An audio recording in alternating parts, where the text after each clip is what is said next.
பொம்மநாயகம் நீங்கள் வாக்கு கொடுத்ததின் பிரகாரம் என்ன வெங்கல கோட்டையில என்னுடைய தந்தையாளர்கள் சிறை வைத்திருப்பார்கள். அதாவது 8 சுத்து கல்கோட்டை, எதுபேராத மண்டபம், 10 சுத்து கல்கோட்டை, பாம்பேராத மண்டபம். இப்பேற்பட்ட மண்டபத்துல 1000 சரவிளக்குகள் எரிய 5000 கோடி பணதாளங்கள் சூழ என்னங்க வெங்கல கோட்டையில சிறை வச்சிருந்தாங்களே, இத்தனை படைகளை மீறி எப்படி சுவாமி உள்ளே வந்தீர்கள்? அப்படி கத்தி மேலே கத்தி, கழுத்து மேலே காவல், ஈட்டு மேலே ஈட்டு மேலே காவல், இப்படி காவல் இருக்க எப்படி வந்தன்னு கேக்குறியே? இந்த வீரனுக்கு மந்திரஜாலம், தந்திரஜாலம், இந்திரஜாலம் சொல்லக்கூடிய மாயாஜால வஸ்துகள் அத்தனையுமே தெரியும். மாயாஜால வஸ்துகளாலே திருவள்ளி சோமரத்தில் இருக்கக்கூடிய விபூதி எடுத்து உப்பு என்று புதிய உடனே ஆணைப்படை சேனப்பட 5000 கோடி படங்கள் அத்தனையும் பாடி மயங்கி கிடக்கிறது.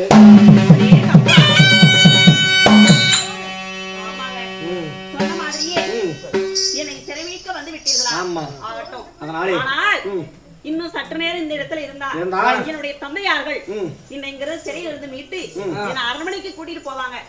அதற்கு முன்பதாக நாம இங்க இருந்து தப்பிச்சு போயிடலாங்க. இங்கிருந்து புறப்பட்டு போக வேண்டும். அப்படி புறப்பட்டு போவதாக இருந்தால்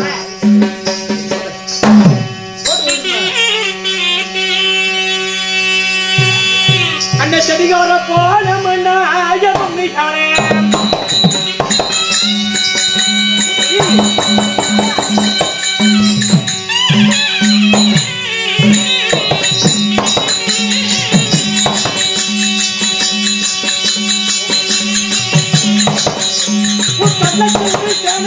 கண்டு கொள்ளுமே கண்டு கொள்ளுமே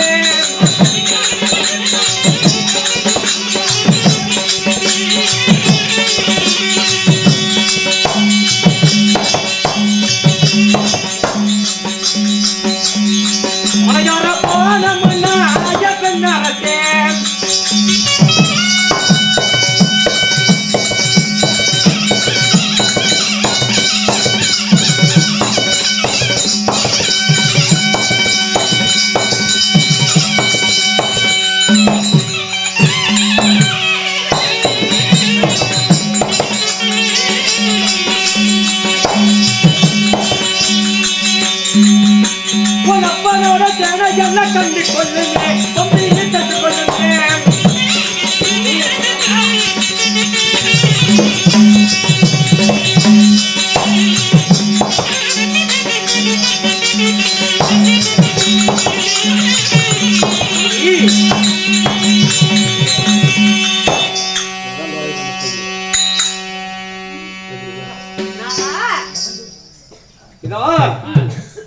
செடியோர போனவனா முன்னியாலே உன்னுடைய கள்ளத்தூர் சேனைகள் அத்தனையுமே கண்டுகொள்ளும்.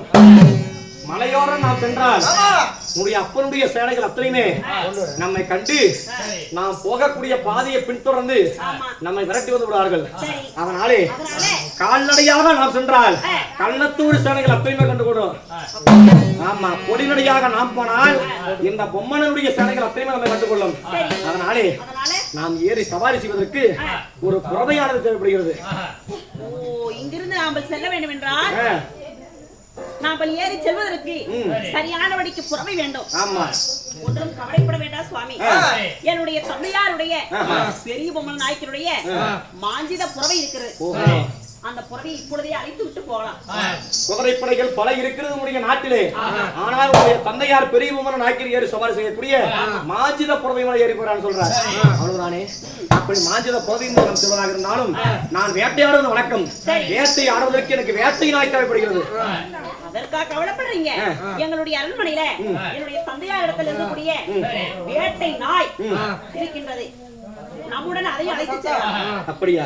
வேட்டை நாய் இருந்தாலும் வேட்டை நாய் வெள்ளைப்புறவை நான் சண்டை செய்வதற்கு எனக்கு ஆயுதம் தேவைப்படுகிறது. ஆயுதமா? ஒருவேளை உன்னுடைய ஆணைப்பட சேனப்பட 5000 கோடி படதாளங்கள் அத்தனையும் நம்மை பின்தொடர்ந்து வந்து விட்டால் சண்டை செய்வதற்கு ஆயுதம் வேண்டும். சுவாமி, எனக்கு ஒரு யோசனை தோன்றுகிறது. என்னுடைய தந்தையார் பெரிய அவரிடத்தில் இருக்கக்கூடிய தங்க பட்டா கத்தி இருக்கிறது. அந்த தங்க பட்டா கத்தியை கனப்பொழுதிலே எடுத்து வருகிறேன்.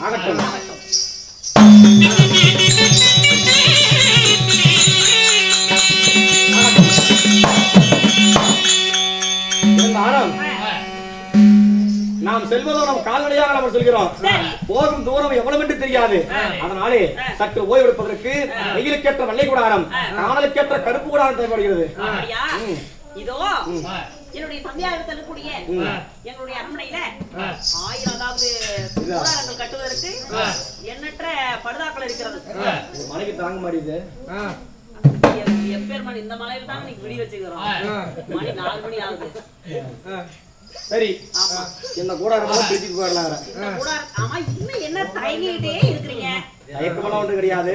ஆமா, வாங்க போல நேரா புறப்படலாம். இருந்தாலும் நாம் செலவு செய்வதற்கு ரொக்க ரோஜனா காசு பணம் தேவைப்படுது இல்ல, அதனால காசு பணம் எடுத்துக்கலாம். ஊட்ட விட்டு ஓடி போறோம். அப்படி ஓடி போகும்போது உங்க ஆம்பளைங்க புத்தியே காட்டுறாங்க பாத்தியாயா? தங்க பட்டா கத்தி வேணுமா? அதாவது ஏறி சவாரி செய்யறதுக்கு குதிரை வேணுமா? இன்னொன்னு வேட்டையாடுறதுக்கு வேட்டை நாய் வேணுமா? கட்டி கூடாரம் போட்டு தங்கறதுக்கு படுதா முதலாளிக்கு எங்க வீட்டுல இருந்து கொண்டுட்டு வரணும். நீ மாப்பிள்ள அப்படியே கையை வீசிட்டு வரான்னு பாக்குறியா? பொம்மி என் மீது கோவமா? நான்லாம் முடியாது. கூட காதலே கிடையாது. நான்லாம் ஒத்துக்க முடியாது. எங்க வீட்ல இருந்து எல்லாமே கொண்டு வந்தல, நம்ம ஓடி போறோம்ல, அங்க போய் பொழைக்கிறதுக்கு உங்க வீட்ல இருந்து நகை, காசு, பணம், துட்டு, மணி இதெல்லாம் எடுத்துட்டு வாங்க. காசு பணமா? ஆமா, உங்க வீட்ல நிறைய இருக்குது, அதனால பாதி நீ கொண்டு வரங்கற. ஏன்னா அந்த காசு பணத்தை நீங்க எடுத்துட்டு வரத போட்டு வைக்கிறதுக்கு எங்க வீட்ல நிறைய பொட்டி எல்லாம் இருக்குது. அந்த பொட்டி வேணா எடுத்துட்டு வரேன். அப்படியே? பொட்டி நீ கொண்டு வரவேனா? எங்க வீட்லயே நிறைய பொட்டி இருக்குது. ஒரு 500 பொட்டி எடுத்துட்டு வந்தா போதுமா? எங்கிட்டயே பொட்டி இருக்குது, நான் கொண்டு வரேன். அப்படியா? எங்க வீட்ல நிறைய பொட்டி எங்க அப்பா சேகரிச்சு வச்சிருக்காரு. பணம் காசோட நகனட்டோட சேர்த்து பொட்டி நீங்களே எடுத்துட்டு வரீங்களா? பொட்டி நிறைய இருக்குது. என்ன பொட்டி? என்ன பொட்டி? நல்ல வெத்து நெருப்புட்டி. என்ன?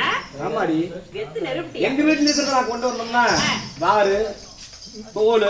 வாரு, தோல். ஆமா, வரமுருகல் உண்டு. அப்படினா என்னடி? வரமுருகல்.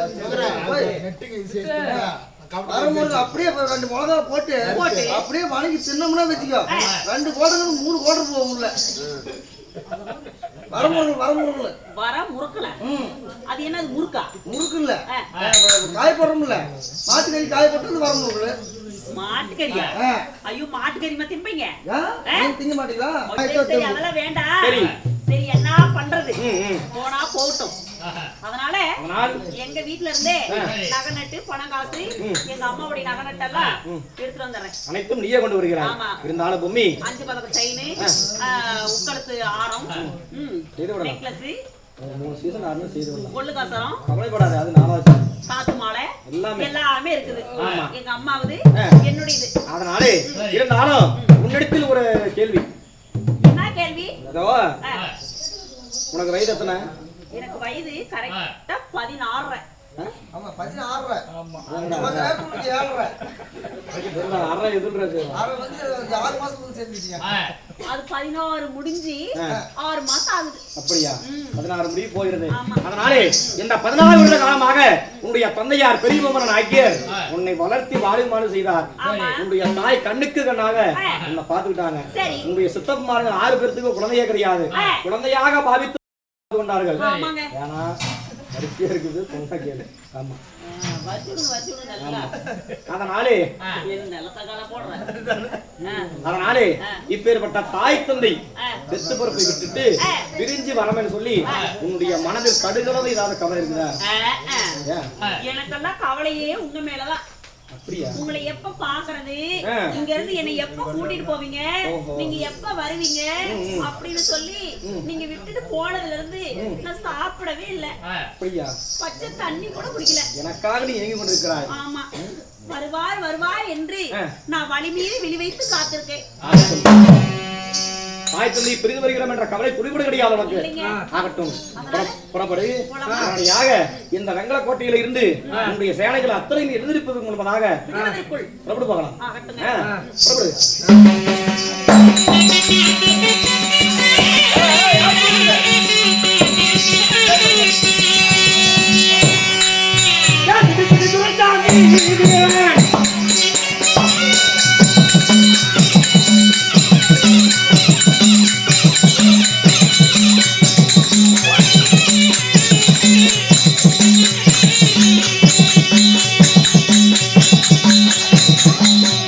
வேலைகளை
அவளை ஏதோ ஒரு கல்வன் கையவன் வந்து களவாடி கொடுக்கிறார்.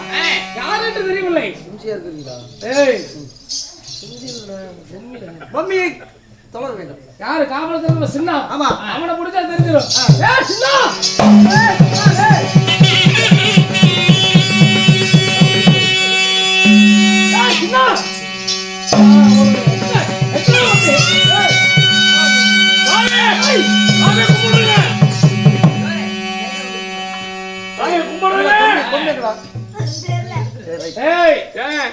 என்னடா நின்றான் நெளிகிற சாமி வயசாயிட்டு இருக்குதுங்க. சரியாக 31 நாள் காவல். என்னுடைய மகளாகப்பட்ட பொம்மைக்கு காவல் நீதல காத்த. ஆமாங்க, 31 நாள் நீதல காவல். அப்படி காவல் காத்திருக்கும் பொழுது என்னுடைய மகளாகப்பட்ட பொம்மை அம்மாவை கல்கோட்டையில வச்சு பொம்மை காவல். பொம்மி காணாங்க. நல்ல வேலைங்க. இப்பதான் அவங்க கொண்டு தலைமோதி தலை விரிச்சிட்டு வந்து என் மகனை காணாலும் கூட செய்தி என் மகனை காணாங்க. நீங்க தாங்க கண்டுபிடிச்சு கொடுக்கணும். மகன் யாரு? மகன் தான் வேலை விட்டுருக்கான்னு நினைக்கிறேன். என் மகன் யாரு? வீரன் தாங்க. என்ன வீரன் தாங்க. என் மகனை காண எஜமா நீங்க எப்படியாவது சாமி சாமி என் மகனை கண்டுபிடிச்சு கொடுத்துருவோம். எங்க பிள்ளைய காண நாங்க தொலை விட்டுறது இவன் பையன் நாங்க கண்டுபிடிச்சு தரோம். டேய் சாமி, எனக்கு ஏதோ சந்தேகமாக இருக்கிறது. எப்படிங்க? இதற்கு மேல சும்மா விடக்கூடாது. டேய் இவ்வளவு சும்மா விடக்கூடாது. வா, நம்ம 2 பேருமே சேர்ந்து போய் பையனும் சரி பிள்ளையும் சரி எங்க இருக்கிறாங்க நம்ம தொலை வேணும். சரி போல எப்படியாவது பையனை கண்டுபிடிச்சு. எனக்கு அந்த காலத்துல எனக்கு ஒரு ஆளு வேணுங்க. 30 நாள் காவல் நீ காத்த. அந்த ஒரு நாள் காவலுக்கு போக முடியாது. யாரா காவல் காத்து? சாமி 30 நாள் காவல்ல காவல் காத்தங்க. ஒரு நாள் காவலுக்கு அடாத மழை விடாத பெய்ஞ்சுதுங்க. ஒரே குளூர் எடுத்துக்கிட்டு நடுக்குதுங்க. முடியலைங்க. அன்னைக்கு ஒரு நாள் காவலுக்கு மகனை அனுப்பி விட்டுங்க. வேற எல்லாம் ஒண்ணும் இல்லை சாமி. அப்படியா? காவலதான் பிள்ளை போயிருக்குது. ஒரு நாள் தாங்க. 30 நாள் காவல் சரிவர நீ காத்திருக்கிறாய். ஒரு நாள் காவலுக்கு உன்னால போக முடியாத காரணத்தினால் உன்னுடைய மகனாகப்பட்ட அவன் போயிருக்கிறான். அவன் போன இடத்துலதான் ஏதோ தவறு நடந்தது. போனதான் இன்னும் வரலீங்க. ஏதாவது கண்டுபிடிச்சு கொடுங்க சார். நான் பிள்ளைய காணாங்கிற மகனை கண்டுபிடிச்சு கொடுக்க பேசிட்டு இருக்கீங்களா? பிள்ளைகளையும் தொலை வைக்கலாம்.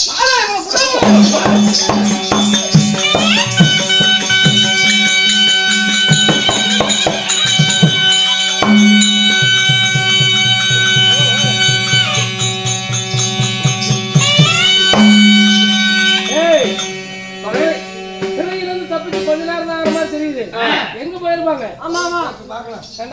எது எப்படியோ சாமி.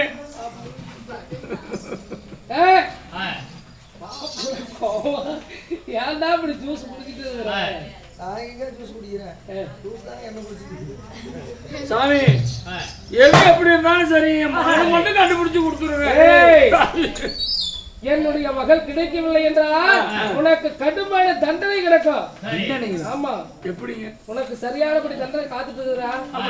உனக்கு ஆணை காலிலே விட்டு மிதிக்கப்படும். கிடைக்கலனா உங்க எல்லாத்தையும் பூனை கால வச்சு மிதிச்சிடுவேன். ஆன காலெல்லாம் வேணாம் சாமி.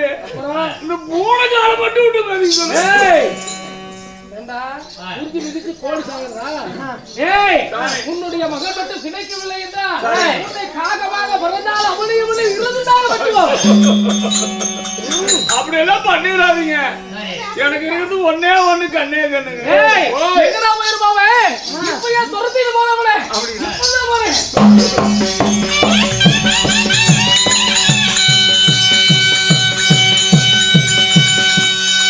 Hey!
சண்டாளனே, சதிகாரனே, சதிகாரி விட்ட வழிகாரனே, கண்ணியை சிறையிலிருந்து காணாமல் மந்தையிடமாதியா இந்த மந்தையை சிறையிலிருந்து மாயமாக வந்திருக்கிறார். ஏய் மாமா, யாரா மாமன்? மாமா, யாருக்கு யாரா மாமன்? இது எங்க மாமனார், ஏய் சின்ன மாமனார். ஏய் என் மாமியார். ஏய் அப்பா ஏய் என்னடி புள்ள பத்து வளர்த்து மகளே மகளே ஏய் காய் வரடா யார ஓடி ஓடி எல்லாரும் மகளே வாடி அம்மா வந்திருக்கிறவா மருமகன்கிட்ட பேசணுமா? வாடிங்க மாமா, ஏய் மாமா மாமா என்று மறுவார்த்தை பேசிக் கொண்டிருக்காதே. அடே உன்னுடைய அடி நாமளை அப்படியே அரைத்து விடுவேன் டாக்டர். அப்படியா? ஏய் என்ன வீரனுடைய வீரம் தீரம் பராக்கிரமம் அத்தனையுமே அறிந்தவர்கள் தாங்கள்.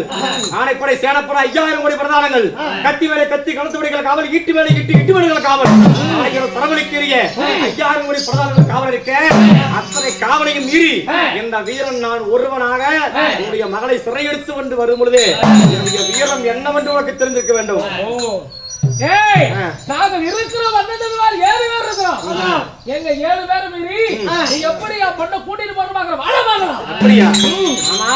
ஏய் வீணாக வாய் வார்த்தை வேண்டாம். எதுவா சொல்லுவார் பார்க்கலாம். அப்படியா?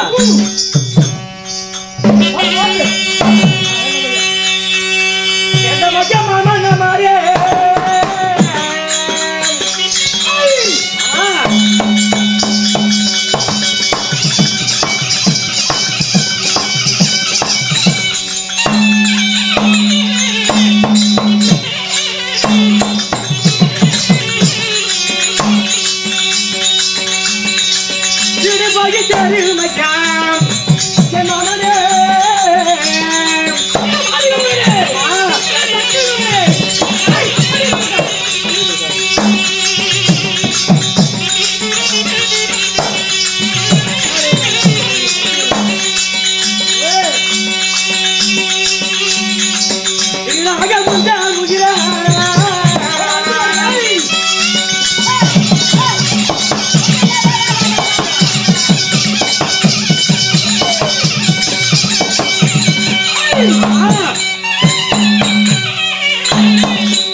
வீடு போயில் சேரும் ஐயா.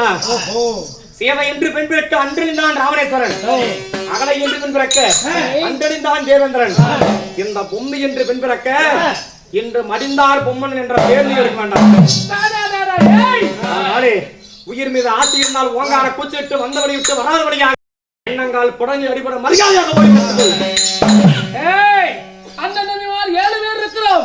எங்களுடைய 5000 படைதான் இருக்கிறது. உன்னைத்தான் எங்களுக்கு சண்டைக்கு சேர்த்து போறான். அப்படியா? கங்கை 3 படை வரைக்கும் சொல்வார்கள். மாதிக மகனே, சக்தி மகனே, ஏசுவத்திரவன் என்பதற்காக என்னை வார்த்தை இன்னொரு வார்த்தையை கூறினாய், உன்னுடைய உயிர் யமன்பதி சேர்த்து விழுந்தாய். எங்களுக்கு உயிர் பற்றி நீதுறவா? அதே மாதிக மகனே.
என்னடா ஒரு நெஞ்சலத்தம், என்னடா ஒரு அகங்காரம்.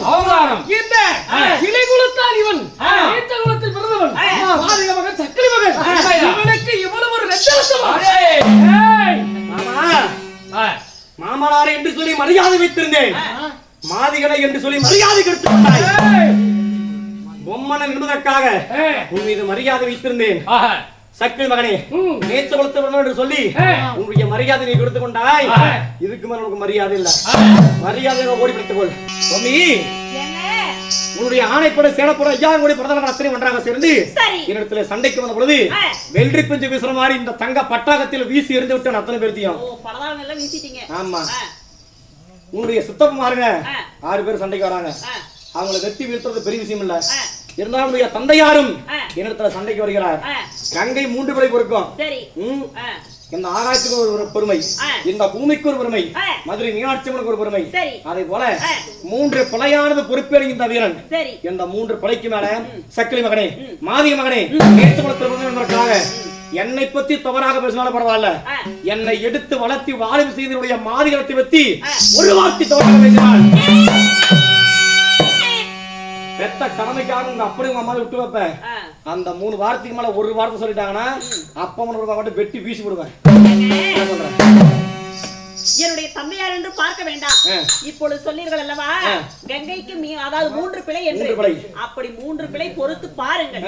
ஆனால் ஆச்சி அப்படி அது சொல்ல தவறிவிட்டா மீண்டும் அதே போல சக்கரி மகனே, மாதிக மகனே என்று பேசினார். வெள்ளி பிஞ்சு வீசுற மாதிரி வீசி தள்ளுக்கு போகட்டும். அதாவது கங்கை என்பது 3 பிழை, அதனால 3 பிழை பொறுக்கணும்னு சொல்றாரு. அப்படி அந்த 3 பிழை தவறி மறுபடியும் சக்கிலி மகனே, மாதிக மகனே, நீச்சவத்துல பிறந்தவனே அப்படி என்று இழிவாக பேசினார், என் கணவருடைய குலத்தை இழிவாக பேசினால் வெள்ளி பிஞ்சு வீசுற மாதிரி என்னுடைய தந்தைமார்களை, சித்தப்பமார்களை, தந்தையார அப்படி வெட்டி வெள்ளி பிஞ்சு வீசுற மாதிரி வீசி தள்ளுக்கு போய்